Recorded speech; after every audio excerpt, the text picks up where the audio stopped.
Yo, what's up everybody? Another day in Bangkok, Thailand. We are going to Jim Thompson House Museum.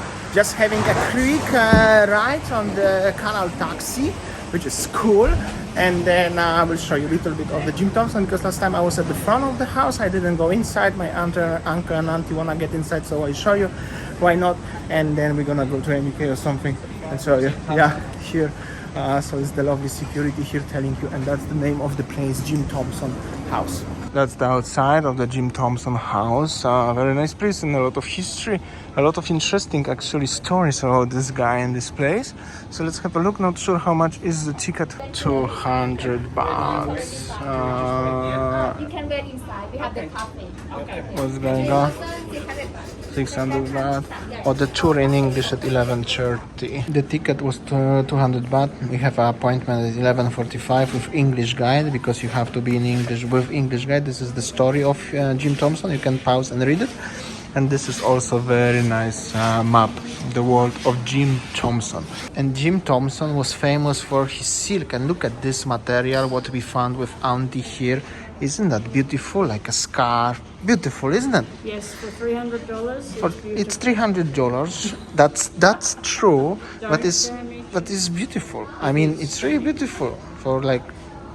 I love it. It's nice. So technically this is already the garden and the houses of Jim Thompson. The tour started. The only interesting story about Jim is that, as he was American, obviously, he was the soldier.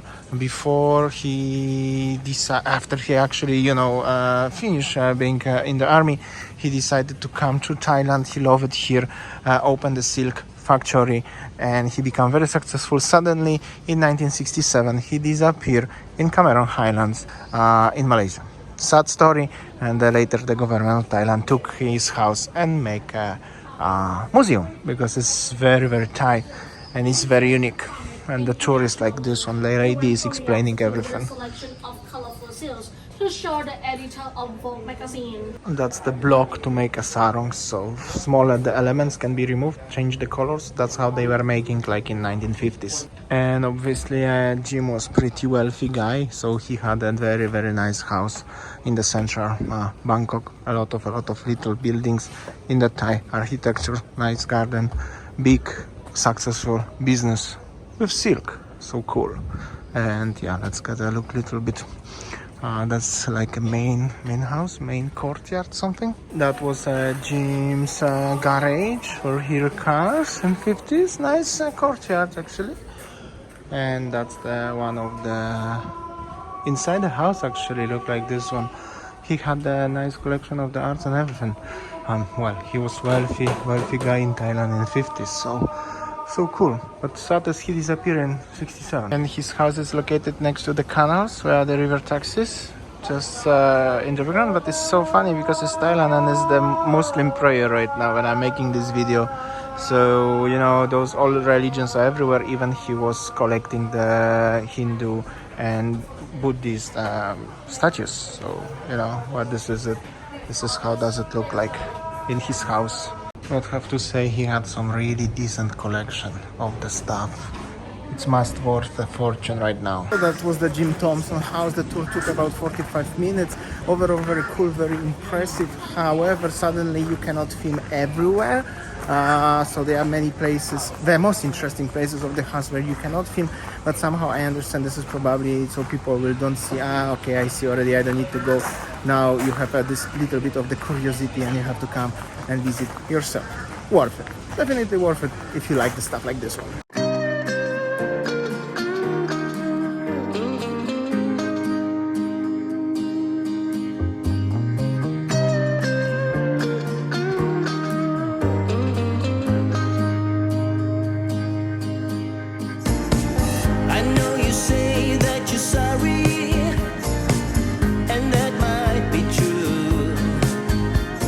We arrived to MBK, the place where you have to visit anywhere in Thailand for shopping if you like the stuff like this one.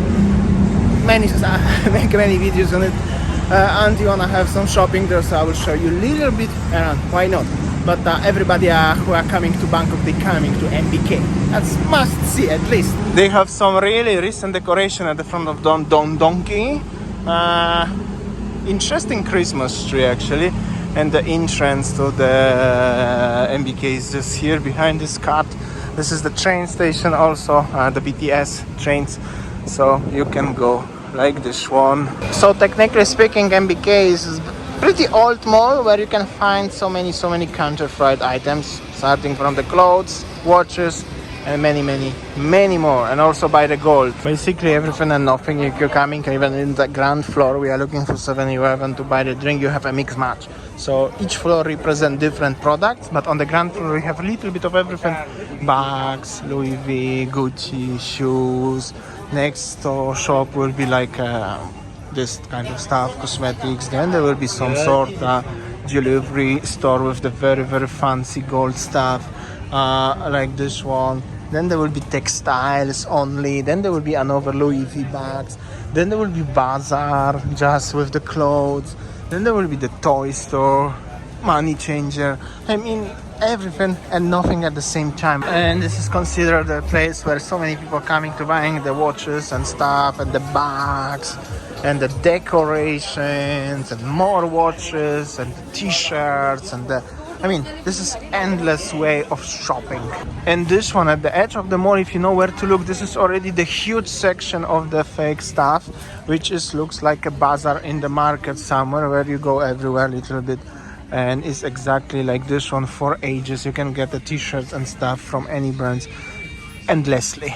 Okay, so we are in the Tuk Tuk, yo.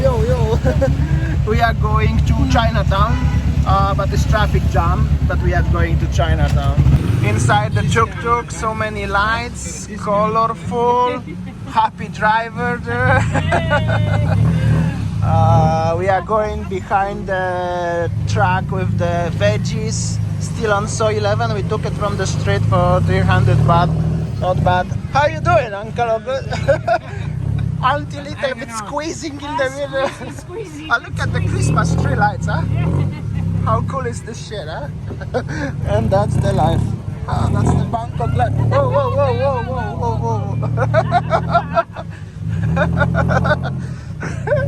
That's so fun. It's actually the same price like a taxi. I call you up in the middle of the night. Been bothered by dreams, ain't feeling alright. You give me comfort, say just give it some time. By the end of our talk, I'm feeling just fine. You and I will always know where we belong. This ain't no ordinary love we got going on.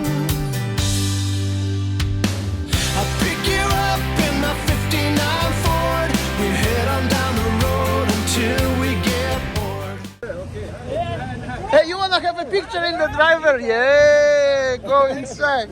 Here you go. My auntie gonna be a tuk-tuk driver. This is something outrageous. So funny. Such a friendly tuk-tuk driver. Hey, auntie, how much to soy 11? 500 baht. Too expensive, no? Cannot. I go somewhere else. So fun, but very nice guy. It's Bangkok, you know, guys. We arrived to Chinatown.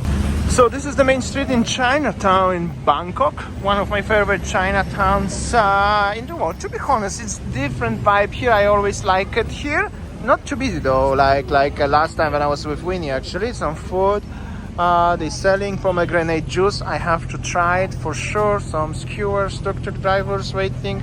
A little bit of the traffic condition as well because it's busy here in general. And also these neons, they also look cool. Here we go. I will zoom it a little bit for you. Always cool to see this. So cool. And that's the landscape of Chinatown in Bangkok. First thing what I'm gonna have today here is the fresh pomegranate juice, big one for 60 baht. This is how the lady she's making it. Hello. Looks nice, like this one. And I really love pomegranate juice. Only in Bangkok I can easily get this. On Thailand in general, 60 baht is good. Oh, here we go. I will have a one for sure. The peanuts and also many stuff. There is Michelin style actually. A lot of interesting stuff. But pomegranate juice for me looks like this one fresh. Cool. And this is actually when the hustle and bustle is starting and all the action of Chinatown in Bangkok. So many people actually going to this stall. This ATM actually behind us is so cool. Thank you. Cool, thanks. So many people waiting, going to this stall. Don't know what's going on, but the situation looks like this one. We are going to stroll around a little bit, have a look, and we're gonna find something ourselves.